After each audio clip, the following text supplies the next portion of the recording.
Damai sejahtera-Ku aku berikan kepadamu.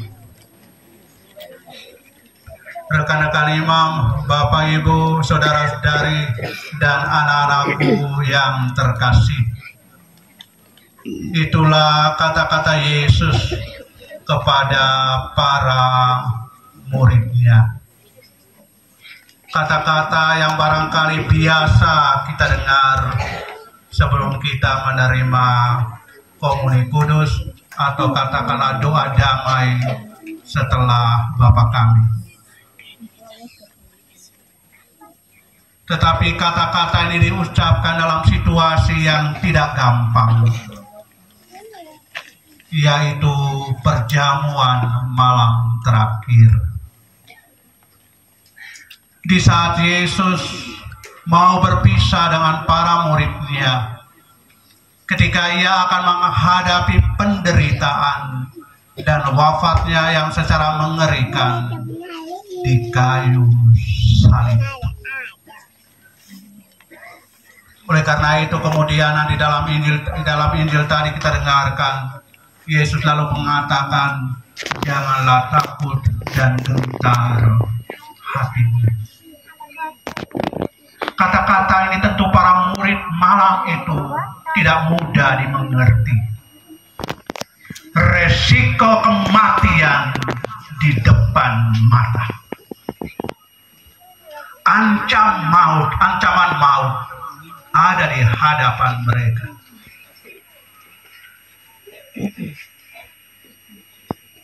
Coba pikirkan kata-kata Yesus pada perjamuan malam terakhir. Kematian, ancaman maut, rasa tidak aman, rasa tidak nyaman ada dalam hati Yesus dan juga hati murid-muridnya. Tetapi dengan kata-kata itu sebetulnya Yesus mempersiapkan para muridnya untuk berani menghadapi resiko, berani menghadapi tantangan sebagai seorang murid untuk tetap setia sampai akhir di bawah kaki salib. Tapi ternyata kita tahu banyak muridnya gagal. Gagal untuk setia, gagal untuk tetap bertahan dalam penderitaan. Hanya satu murid, yaitu Yohanes, murid yang dikasih Yesuslah yang bertahan. Di Taman Getsemani, ketika rombongan Yudas dan juga imam yang kepala dan yang lain-lain, banyak murid melarikan diri saat itu.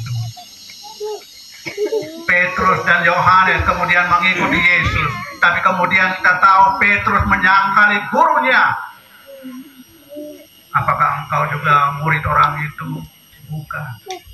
Aku tidak kenal orang itu. Hanya Yohanes yang setia. Di antara 12, satu pengkhianat, 10 lari terbirit-birit, satu yang tinggal. Nah itu damai sejahtera-Ku aku tinggalkan bagimu. Damai sejahtera-Ku aku berikan kepadamu. Namun saudara-saudariku yang terkasih, peristiwa Paskah, peristiwa kebangkitan Tuhan memutarbalikkan keadaan. Para murid kemudian dikumpulkan untuk berada kembali di ruang atas Senakulum. Dan itu terjadi karena kehadiran seorang ibu Maria dengan penuh kasih, penuh kelembutan mengumpulkan mereka semua kembali. Kecuali Yudas memang kemudian yang pergi bunuh diri. Tapi yang lain dikumpulkan. Dan dalam suasana penuh ketakutan, tetapi dikumpulkan dalam kehadiran seorang ibu dengan pintu-pintu yang terkunci rapat. Yesus kemudian datang menampakkan diri. Dan ingat, kata-kata yang kurang lebih sama diucapkan lagi nanti saat ia menampakkan diri. Damai sejahtera bagi kamu. Setelah mengucapkan damai sejahtera pada waktu ia menampakkan diri itulah, kemudian ia memperlihatkan luka-lukanya. Lihatlah tanganku, lihatlah kakiku, lihatlah lambungku. Luka-luka yang menyelamatkan, luka-luka yang menyembuhkan. Mereka diberi harapan baru. Walaupun satu orang belum juga percaya, namanya Thomas Didimus. Dia tidak hadir waktu penampakan yang pertama. Tapi kemudian ketika Yesus menampakkan diri lagi, Yesus menyapa secara khusus kepada Thomas. Dan kita tahu kemudian Thomas mengakui imannya. Ya Tuhanku dan Allah. Oleh karena itu saudara-saudariku yang terkasih, pesan Yesus damai sejahtera baik sebelum peristiwa Paskah maupun setelah peristiwa Paskah menunjukkan kepada kita Yesus hadir untuk damai kita. Yesus hadir untuk keselamatan kita. Yesus hadir untuk masa depan kita. Jangan takut, jangan gentar hatimu. Luka yang menyelamatkan, peristiwa salib yang menyembuhkan, kebangkitan yang memberi harapan baru. Maka itu saudara-saudariku yang terkasih, peristiwa Paskah itu membuat suatu pembaharuan, atau istilah menterenya itu istilah transformasi. Yang pertama itu pembaharuan afektif perasaan, pembaharuan psikologis. Mereka yang sebelumnya takut, rumah terkunci rapat, nanti kemudian mereka akan keluar berani menjadi saksi Yesus. Itulah kemudian kita dengarkan dalam bacaan pertama, murid-murid pergi kemana-mana mewartakan Injil. Persoalan mereka hadapi, tapi kemudian mereka mengambil keputusan. Konsili pertama di Yerusalem mengambil keputusan penting bahwa kerajaan Allah Injil bukan hanya untuk orang Yahudi, tapi juga bangsa-bangsa lain. Luar biasa keberanian, dari ketakutan kepada keberanian. Itulah pembaharuan, perubahan psikologis. Yang kedua adalah juga perubahan, pembaharuan intelektual. Itu yang terjadi dengan Thomas. Yang tidak percaya mengandalkan kemampuan intelektualnya, belum melihat tidak percaya, tapi kemudian percaya. Kemudian yang berikutnya juga pembaharuan hidup rohani. Perubahan dasar itu yang dialami oleh Paulus. Dia yang sebelumnya penganiaya jemaat, pembunuh murid-murid Tuhan, tapi kemudian Yesus menampakkan di dalam perjalanannya ke Damsyik, Saulus, Saulus, mengapa engkau menganiaya aku? Siapakah engkau Tuhan? Akulah Yesus yang engkau aniaya. Tapi kemudian ia menjadi rasul pada masa. Pembaharuan yang luar biasa yang tidak diduga.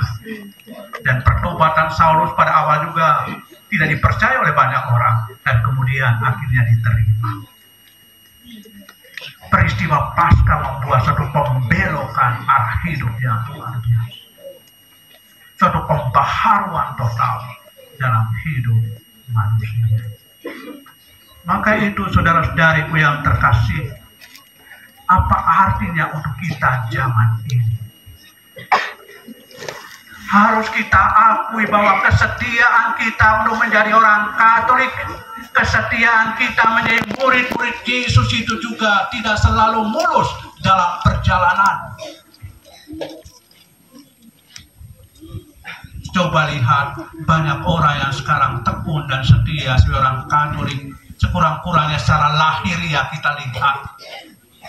hadir dalam perayaan Ekaristi hari Minggu, dalam pertemuan misalnya di KBG atau apa, keaktifan dalam hidup rohani biasa garupai. Banyak anak sekarang lagi waktu SD, lagi waktu masih ikut sekami, itu rajin luar biasa, komuni pertama rajin luar biasa. Tapi diasai anak-anak kita yang sudah mulai SMP kelas 3, SMA, mahasiswa, udah bohong. Udah bohong.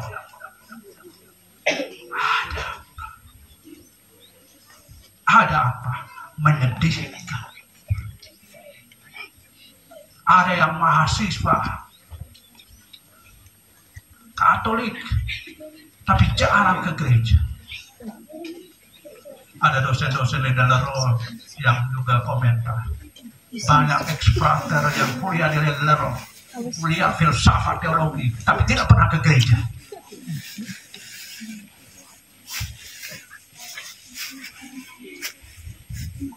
Suatu tantangan sekarang. Ya. Coba lihat yang sekarang menjadi bapak mama, orang tua sekarang, anak-anaknya remaja itu, orang muda, kasihan. Mereka lari kemana? Hidup mereka bagaimana? Kita tidak tahu pergaulan mereka dengan siapa. Hidup mereka bagaimana? Apalagi tinggal jauh di kos. Apalagi kos di Maumere, oke lah makin dekat, kadang-kadang kita temu. Tapi kos lau Makassar, kos lau Bawa Jawa, koi pai-pai, kita lera intan. Udah kok nemu.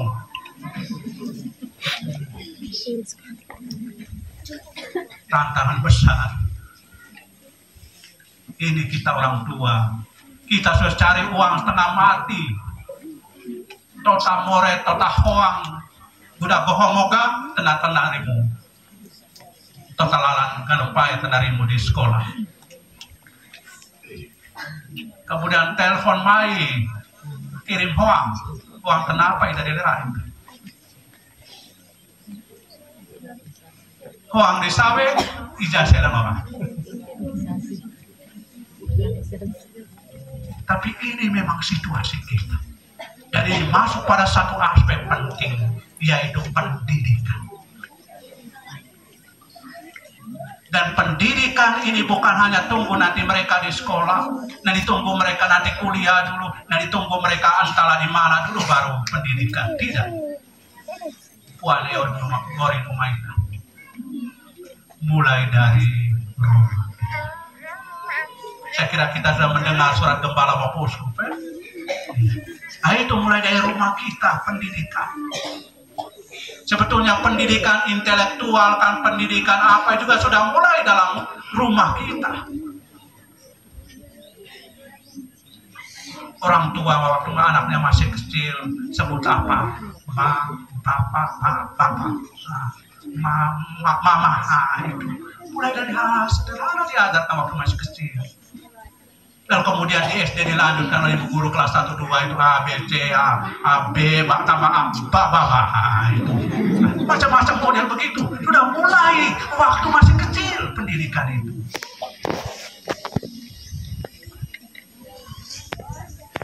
Dan ini menunjukkan kepada kita bagaimana pendidikan secara menyeluruh.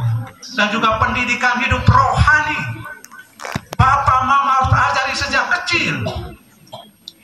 Dan kalau mau itu bapak, mama, dan anak hama-hama panoi gereja. Jangan saya bapak bilang, doa, merameau mulu. Mulu saya, yang kau tempo. Ele tempo. Para tempo itu lerata. Kan baik. Ini pendidikan. Lalu akhirnya anak-anak ketika remaja, ini bukan bapak dulu, dia dengan Indonesia kita digantian. Ya mulai dari ini. Tapi kalau anak-anak orang tua, papa mama rajin berikan nasihat anak pergi gereja, dia ikut gereja damping sejak kecil remaja, saya kira itu menjadi anak-anak yang diharapkan. Tapi kalau tidak, sekali lagi udah bohong. Maka itu saudara-saudariku yang terkasih, damai sejahtera kuberikan kepadamu, damai sejahtera ku tinggalkan bagimu. Damai sejahtera itu mulai dari rumah. Mulai dari rumah. Salam Paskah Yesus. Salam yang juga sudah disampaikan sejak sebelum ia menderita, wafat dan bangkit.